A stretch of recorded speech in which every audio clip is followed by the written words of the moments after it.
पृथ्वीराज चौहान जी के बेटी के बारे में अगर कोई बोले तो फिर आप क्या करेंगे? आन बान शान के लिए जाने वाला ये राजस्थान पृथ्वीराज चौहान जी की बेटी के बारे में यहां पर क्या बोला जा रहा है, देखिए।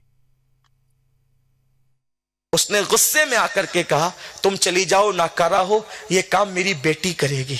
और फिर पृथ्वीराज ने अपनी बेटी को निस्फ कपड़े और निस्फ ओरियां जिस्म करके भेजा। वो लड़की बहुत चतुर चालाक और होशियार थी। वो पहले गई और अना सागर में उसने अपने कपड़ों को गीला कर लिया।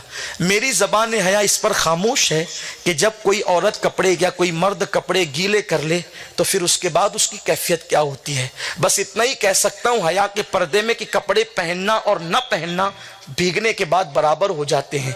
और वो गरीब नवाज के पास सामने जाके खड़ी हो गई और उसने बहुत मुतवज्जा किया आपको, लेकिन आप उसकी तरफ मुतवज्जे नहीं हुए।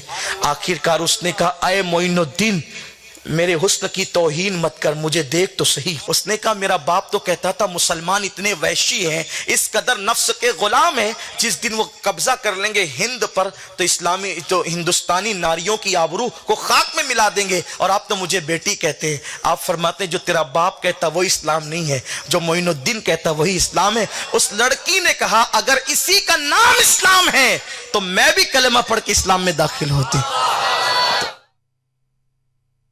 राजस्थान के राजाओं के रानियों ने, बेटियों ने जोहर किए धर्म बचाने के लिए। पृथ्वीराज चौहान की बेटी ने इस्लाम कबूल करने की झूठी कहानी, उससे भी खतरनाक उन्होंने अपने आप को अश्लील रूप में ख्वाजा के सामने प्रस्तुत करने की कहानी। क्या भूला जाए? क्या इतना गुस्सा आ रहा है कि यहाँ इन लोगों पर सर्जिकल स्ट्राइक करनी चाहिए।